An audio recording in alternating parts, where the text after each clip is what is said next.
Assalamualaikum warahmatullahi wabarakatuh.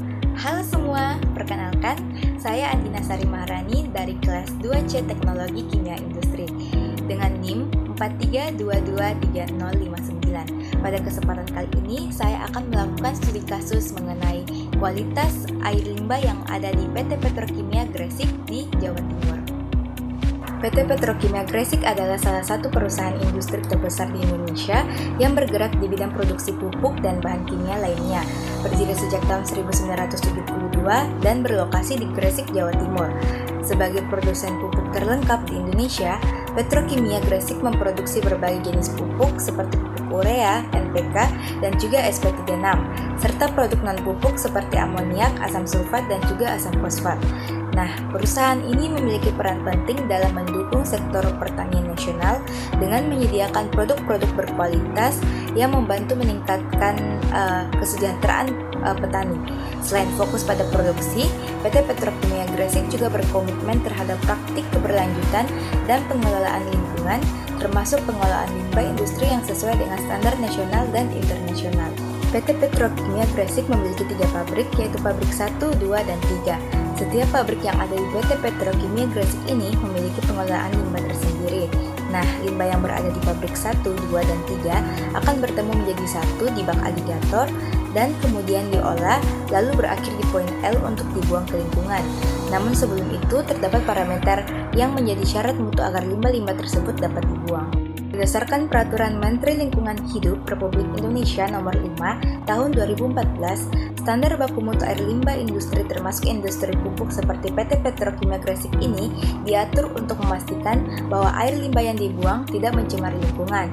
Nah, adapun parameter yang diujikan yaitu yang pertama ada parameter fisika, di mana di dalam parameter fisika ini terdapat beberapa hal yang harus diperhatikan, yaitu warna. Nah, warna air limbah yang akan dibuang ke lingkungan tidak boleh mencolok. Air limbah harus mengalami proses pengolahan sehingga warna yang tersisa tidak menyebabkan perubahan signifikan pada badan air penerima. Kemudian ada bau.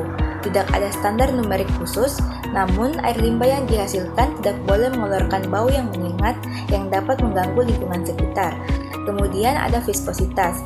Viskositas yang terlalu tinggi dapat mempengaruhi aliran air limbah dan penyebarannya di badan air penerima sehingga harus diolah untuk mengurangi efek pencemaran sebelum selanjutnya akan dikeluarkan ke dalam lingkungan.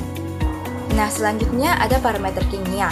Pada parameter kimia dapat dilihat pada gambar berikut di mana parameter-parameter kimia yang dianalisa yaitu ada COD, TSS, minyak atau lemak, amoniak total, TKN, fluor, dan juga pH. Untuk parameter ini, standar yang digunakan lebih spesifik, yaitu mengacu pada lampiran Surat Keputusan Menteri Negara Lingkungan Hidup dan Kehutanan Nomor 175-MLHK-PKL.1-4-2017 tentang izin pembuangan air limbah ke laut oleh PT Petrokimia Gresik.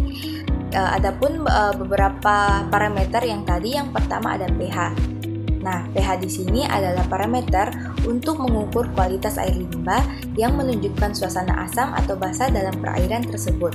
Pada gambar dapat dilihat bahwa nilai pH yang tinggi berada pada bulan Maret, Juni, dan Agustus, yaitu pada pH 8, namun masih berada di bawah baku mutu.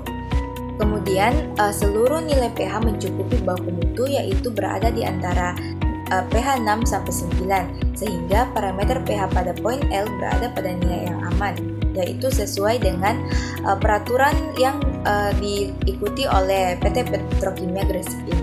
Yang kedua ada COD atau Chemical Oxygen Demand, di mana COD ini merupakan jumlah oksigen yang diperlukan dalam air limbah agar pada saat dibuang dalam air dapat teroksidasi melalui reaksi kimia. Nah, pada gambar dapat dilihat bahwa grafik nilai COD pada poin L selama 1 tahun mencukupi baku mutu yaitu di bawah 0,2 kg per ton. Hal ini membuktikan bahwa parameter COD pada poin L berada dalam nilai yang aman. Selanjutnya ada Total Suspended Solid atau TSS. Nah, TSS ini merupakan bahan tersuspensi yang dapat menyebabkan kekeruhan pada air. Pada gambar dapat dilihat grafik selama 1 tahun, di mana nilai TSS paling tinggi berada pada bulan Oktober dengan nilai 0,0977 kg per ton. Selain itu, nilai TSS pada bulan lain berada di bawah 0,0977 kg per ton. Hal ini membuktikan bahwa seluruh nilai TSS selama 1 tahun mencukupi baku mutu, yaitu 0,2 kg per ton, sehingga parameter TSS pada poin L yang berada di PT Petrokimia Gresik ini berada pada nilai yang aman.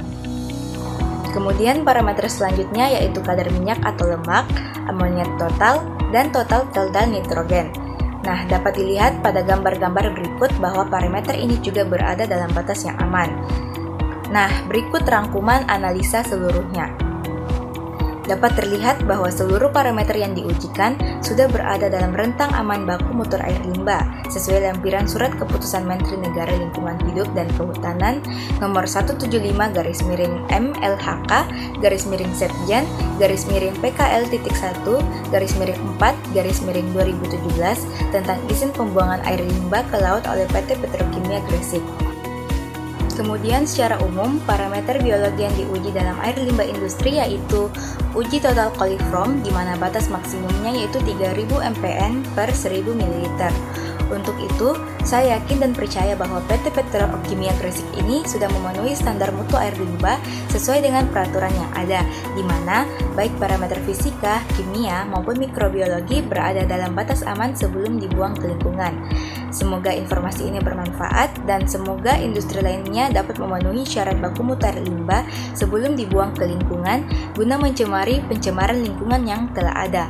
Mungkin sekian dari saya, terima kasih atas perhatiannya. Wassalamualaikum warahmatullahi wabarakatuh.